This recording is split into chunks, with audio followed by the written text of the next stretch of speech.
man, bummer. This shouldn't have happened. Welcome to Watch Mojo, and today we're looking at singular or recurring scenes from TV series that took on greater importance, having foreshadowed or impacted later events. Naturally, there will be spoilers. Backgammon's the oldest game in the world. Archaeologists found Fitzs when they excavated the ruins of ancient Mesopotamia. Number 30, Going to Prison, Seinfeld. The Seinfeld finale was shrouded in secrecy, although few could have predicted the series would end with the funny foursome going to prison. I can think of nothing more fitting than for the four of you to spend a year removed from society so that you can contemplate the manner in which you have conducted yourselves. I know I will. Although many felt blindsided, the second episode of Season 8 subtly hinted that the gang would eventually wind up behind bars. The episode opens with Jerry and George discussing whether inmates could use a nail clipper as a weapon. Jerry argues that the big toenail is more dangerous than any clipper. The two become increasingly intrigued by prison, with George contemplating if they'll go to one someday. I love prison. It is fascinating. Yeah.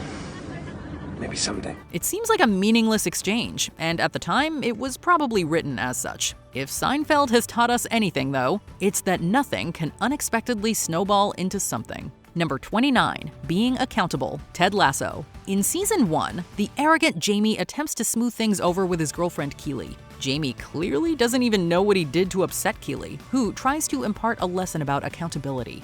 Do you know what you're sorry for, Jamie? You always ask me that. The word sorry is empty without sincerity. The scene marks the couple's breakup, but it carries a deeper meaning that pays off in Season 3. When Keely is shamed for a leaked video, Jamie comes to her aid. Although Keely doesn't blame Jamie, he still feels responsible for what happened. The least he can do is apologize to Keely for his reckless actions. I'm sorry. I'm really sorry, Keely. Really am.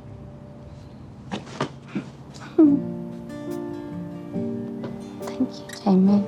While Jamie still carries a torch for Keely, he isn't trying to score points with her. He expresses genuine remorse, finally understanding that being accountable matters. Number 28, the first D&D game, Stranger Things. This cult show introduces us to several characters through Dungeons & Dragons. Mike speaks of a shadow on the wall that can swallow you into darkness. Confirming the gang's worst fears, Mike unleashes the Demogorgon. If I didn't come from the troglodytes, know that I came from something else. The Demogorgon! With a roll of the dice, Will realizes that the Demogorgon got him. On a rewatch, fans are inclined to notice that the campaign predicts what's right around the corner. Will returns home, where an actual Demogorgon pulls him into the Upside Down.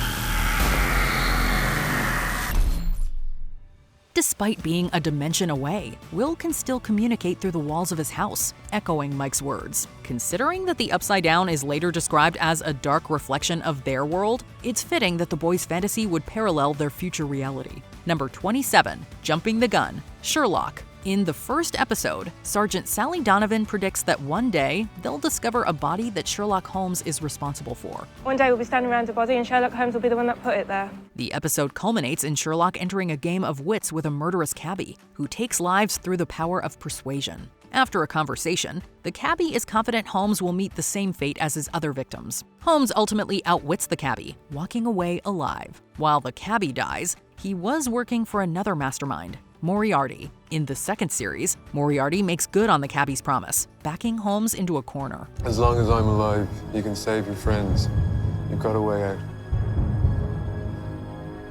Well, good luck with that. Out of options, Sherlock jumps off a roof, seemingly meeting his end. Although Sherlock survives, somehow, the pilot was several steps ahead of the audience, much like the titular detective. Number 26, Only One, Cobra Kai. Season 4 of the Karate Kid sequel series sees the return of fan-favorite villain Terry Silver. John Kreese enlists his old Vietnam War buddy to bring down his rivals. In an ironic twist, Kreese unleashes his own worst enemy. Silver's betrayal is foretold when Burt mentions that he resembles a Highlander, alluding to the 1986 film. It looks like a Highlander.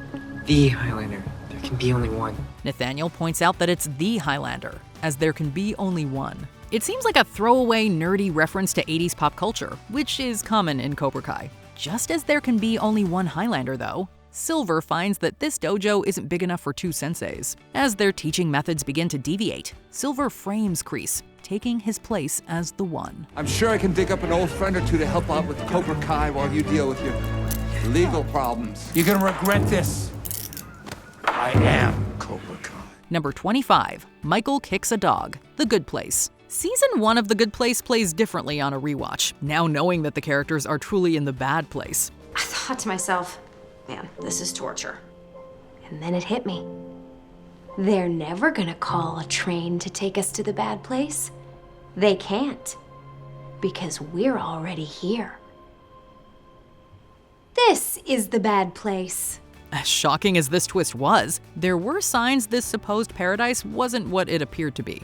The same goes for its architect Michael, a demon in disguise. Michael lets his dark side shine through in the second episode when he spots a dog, mistaking it for a glitch. Kicking it into the sun, Michael wears a sinister grin, hinting at what's underneath. Nice try, puppy! It's soon revealed that the dog wasn't a glitch, although we think Michael always knew that. Even if the animal was a glitch, would a servant of the Good Place dispose of it in such a gleefully mean way? Number 24, coming into focus, The Big Bang Theory. Sheldon Cooper is a man of science, so he's naturally skeptical when Penny drags him to a psychic in season 7. The psychic is wiser than Sheldon assumes, telling him that his professional pursuits and personal life are intertwined. He should give himself to this relationship.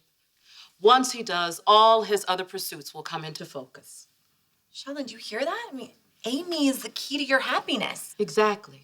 Personally and professionally. Once he fully commits to Amy, everything will come into focus. Sheldon refuses to accept that a so-called fortune teller could know more than him, waiting another 3 seasons before popping the question. Right before tying the knot a year later, Sheldon and Amy have an epiphany, laying the groundwork for super asymmetry. Super asymmetry, that's it!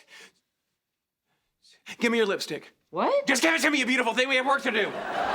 It puts them on the path to winning the Nobel Prize, something that might have happened much sooner had Sheldon listened to the psychic. Amy was always the key to the equation. Number 23, Chelsea's words to Rick, The White Lotus. Rick can never see what's right in front of him, constantly ignoring his girlfriend Chelsea while dwelling on the past. Had Rick paid more attention to Chelsea, he might have realized that almost everything she says is a premonition of their tragic fate. Oh, this is so on brand for you. To be a victim of your own decisions. The earliest example comes in the season 3 premiere when Chelsea tells Rick that he's a victim of his own decisions. Throughout the season, Chelsea makes several other comments about death coming for her and being with Rick forever. As on the nose as Chelsea's words sound in retrospect, it's still jaw-dropping when Rick's quest for revenge results in the death of the woman he loves. Can't die on me, okay? Chelsea! Rick's choices turn him into a victim as well, taking a permanent vacation with Chelsea. Number 22, The Rip-Torn Gun, Barry. After losing his girlfriend Janice, acting coach Gene Cousineau considers joining her. His weapon of choice, a gun from his former roommate and fellow actor Rip Torn. In my bedroom, under the bed, there's a mahogany box. And in that box is a pearl-handled .38 special, screen-used, from the movie Flashpoint, given to me by my former roommate, Rip Torn. While Cousineau doesn't turn the gun on himself, it alters the course of his life. In the final season, a paranoid Cousineau accidentally shoots his son Leo with the gun. While Leo survives, Barry isn't so lucky when Cousineau resurfaces years later. Although the authorities believe Cousineau was behind Janice's death, Barry is the true culprit. Barry is on the verge of coming clean until Cousineau murders him using the Rip Torn gun. You should call the cops. The cops? I'm gonna turn myself.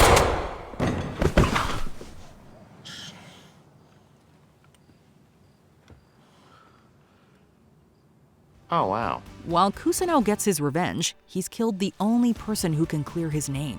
Thus, Cousineau finds his life ripped and torn apart. Number 21, The Sound of Silence, The Sopranos. Upon airing, The Sopranos finale angered and confused numerous viewers who were unable to fathom why David Chase would end the series with an abrupt cut to black.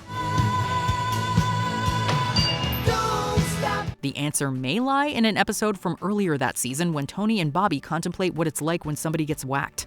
Bobby theorizes that you probably don't even hear it. This eerily mirrors Tony's final scene. Not only has the screen gone black, but the music playing in the background can no longer be heard. You probably don't even hear it when it happens, right? Although some may debate Tony's fate, his conversation with Bobby is the most telling clue. Tony more than likely died in that diner, backing up Bobby's theory that in death, silence is the only soundtrack. Number 20, 25 years, Twin Peaks. Twin Peaks is a weird show full of cryptic messages, and sometimes it's just bizarre for the sake of bizarre. One of the most intriguing recurring elements are the Black Lodge segments set in the red curtained room, where characters have a strange backward speech pattern. Hello, In one of these scenes, the murdered Laura Palmer talks to FBI agent Dale Cooper, telling him that she'll see him in 25 years. I'll see you again in 25 years. Lo and behold, the revival series is set and filmed in 2016, even if it was released a year later. Did creator David Lynch plan for this? Probably not, but it does lend a certain mystique to the scene in hindsight. I am Laura Palmer. But Laura Palmer is dead. I am dead. Number 19, Beetlejuice Community. Some shows take a long time to pay off jokes, but few of them set up years in advance. However, most shows are not Community. I'm chaperoning tomorrow's dance. You should come. Maybe your study buds will go. What's the blonde's name? Bitter Butter Beetlejuice? As anyone familiar with the movie Beetlejuice is aware, the titular ghoul appears after you say his name 3 times. Community takes this and runs with the idea, with the character being mentioned in passing once in Season 1, a second time in Season 2. Don't you usually wear the stripy turquoise Beetlejuice numbers? And then a third time in Season 3, after which a character in the background dressed like Beetlejuice appears. There's nothing in your playlist but Spooky Party, the Beetlejuice soundtrack, and NPR podcasts. Now that's dedication. Number 18, Mary Apologizes, Supernatural. Arguably the defining moment in the life of the Winchester brothers is the death of their mother Mary at the hands of a demon. It sets them on the path to hunting supernatural creatures due to being trained by their father John. So, when the boys encounter their mother's ghost, Sam is puzzled when she apologizes to him. I'm sorry.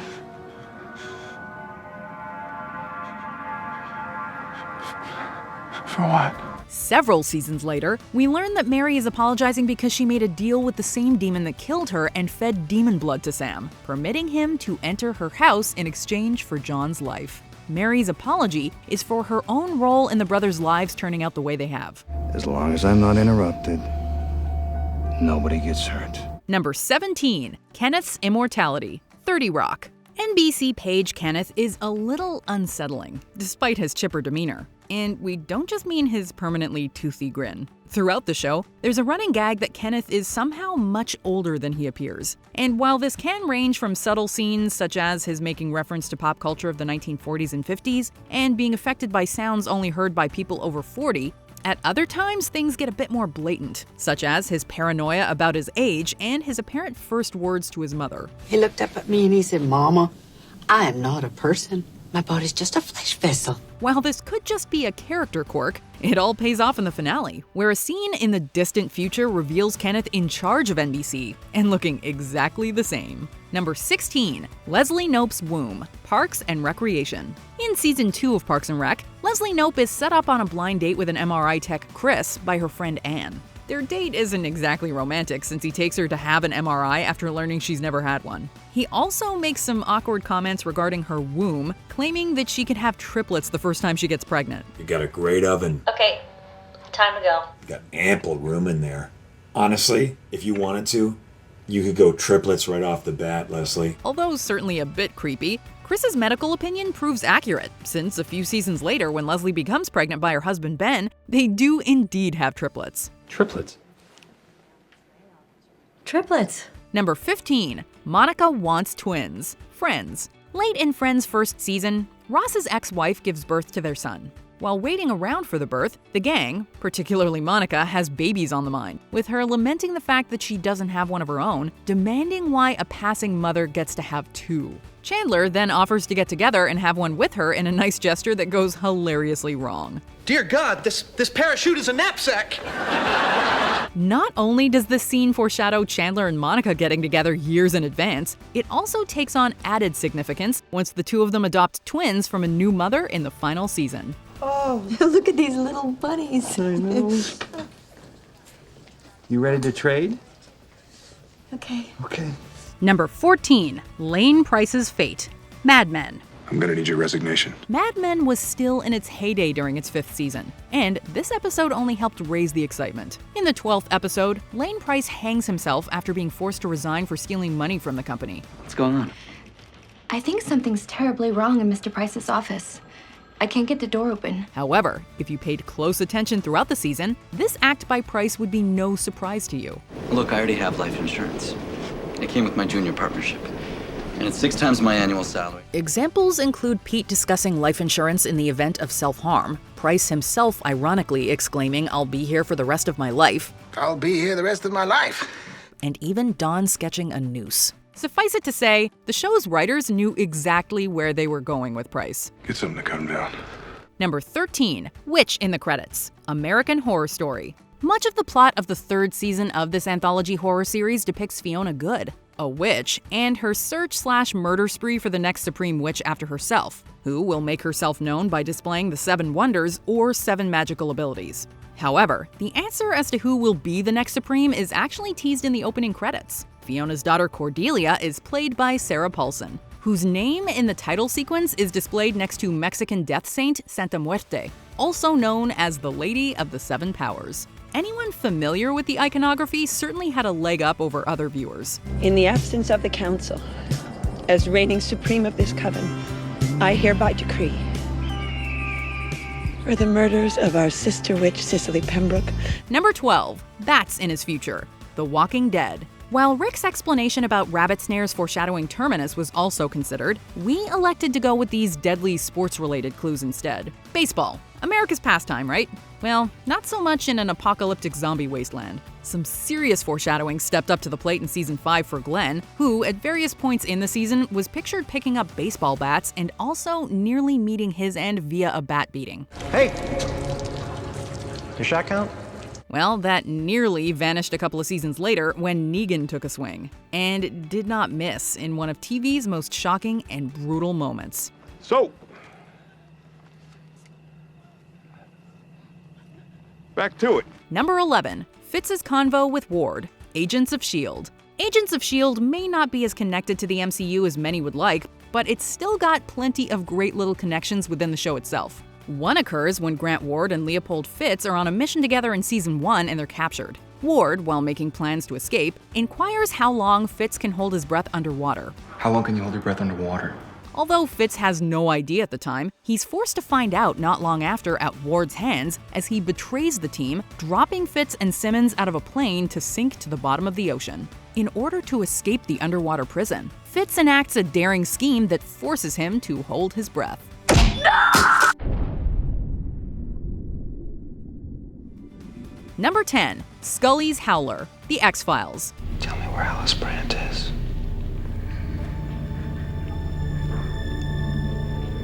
She's safe from the Howlers. This Season 4 episode is not only notable for being written by Vince Gilligan of Breaking Bad fame, but also for introducing a major story element. The episode Unruh sees Mulder and Scully track down a killer who gives lobotomies to women. Do I remind you of your sister? Why did your sister kill herself, Jerry? What did your father do to her? He didn't do anything. It was the Howlers. When he captures Scully, he tells her that she has howlers in her head that he wants to remove. They live inside your head. They make you do things and say things that you don't mean. And all your good thoughts can't wish them away. You need help. You've got them right there. Fast forward to a few weeks later in the 12th episode, when it's revealed that Scully has brain cancer. And wouldn't you know it, it's in the exact same place that the lobotomy killer pointed to. I have cancer. It is a mass on the wall between my sinus and cerebrum.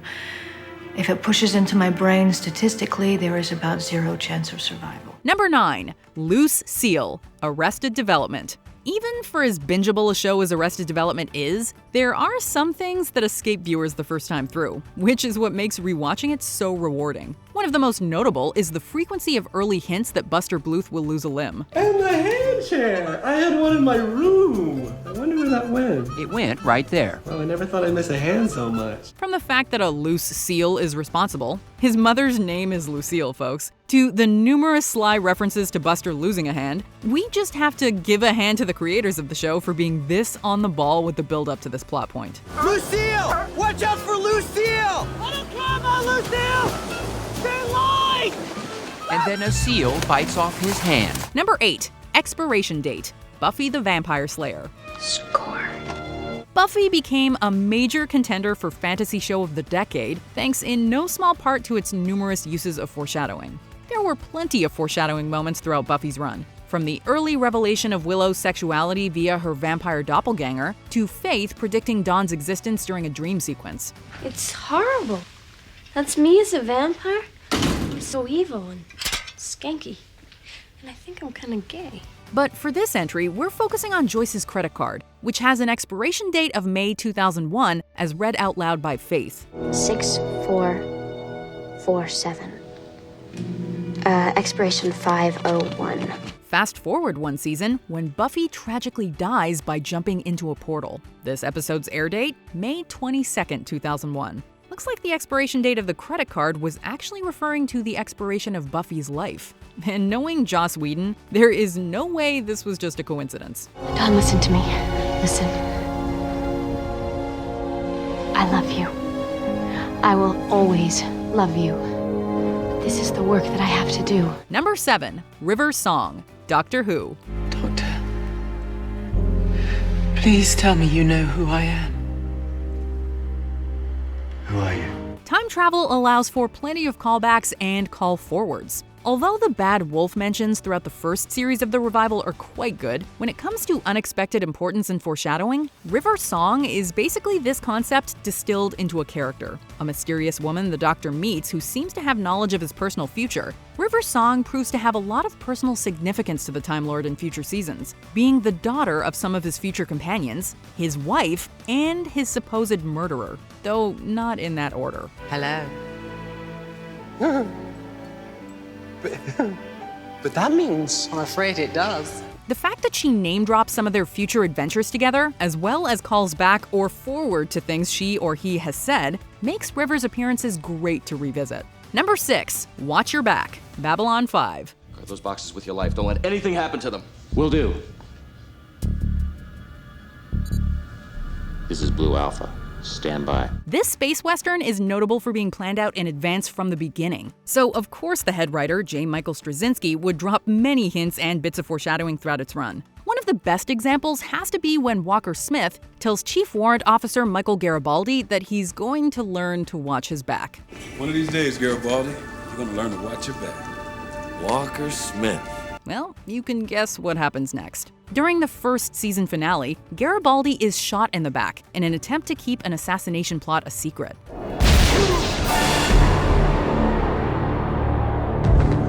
If he'd been watching it like Smith told him to, then maybe this wouldn't have been an issue. Nothing's the same anymore. Number 5. Ben Sullivan's Absent Camera, Scrubs. In one of the feelsiest Scrubs episodes of all time, Ben's famous death proves just how fine a line the show walks between comedy and drama. There's one more thing you have to do for me. You can't keep me from getting drunk.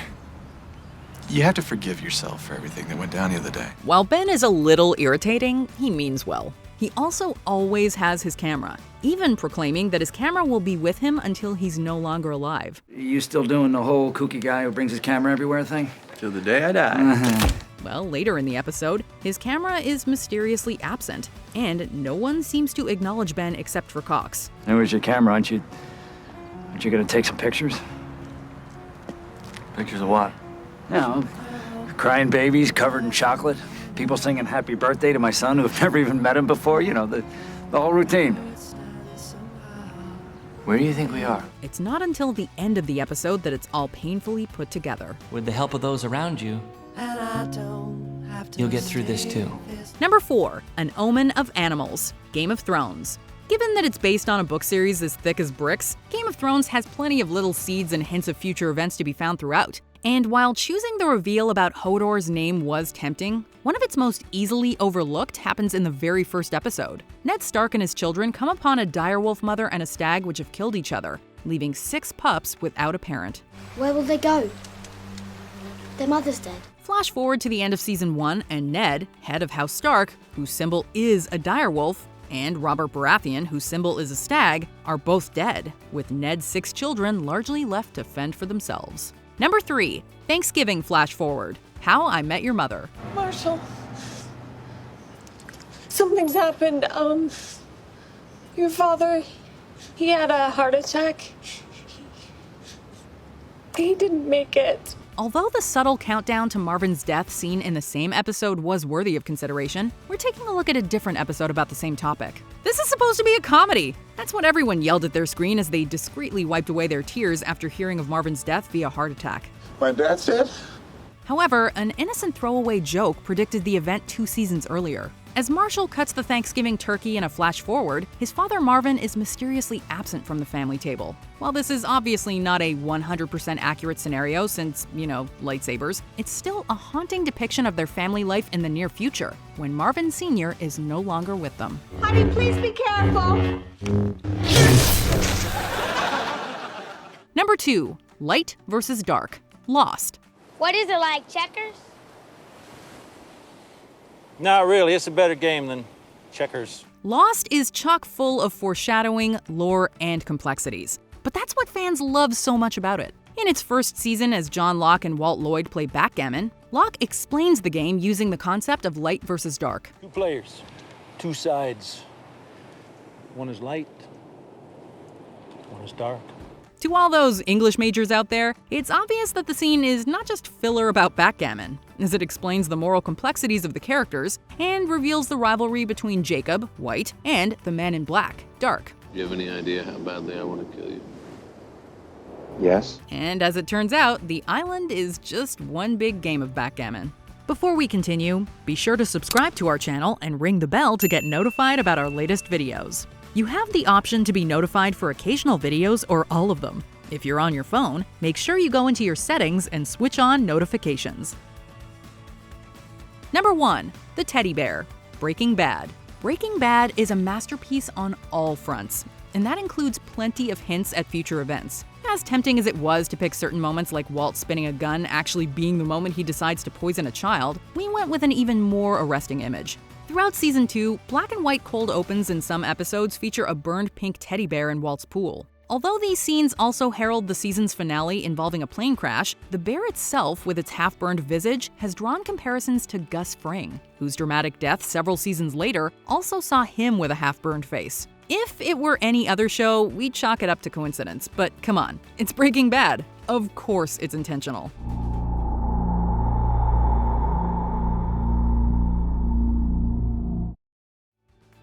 Can you think of any other scenes that were more important than we realized? Let us know in the comments. Wow, it's only a year. That's not so bad. We'll be out in a year. And then we'll be back.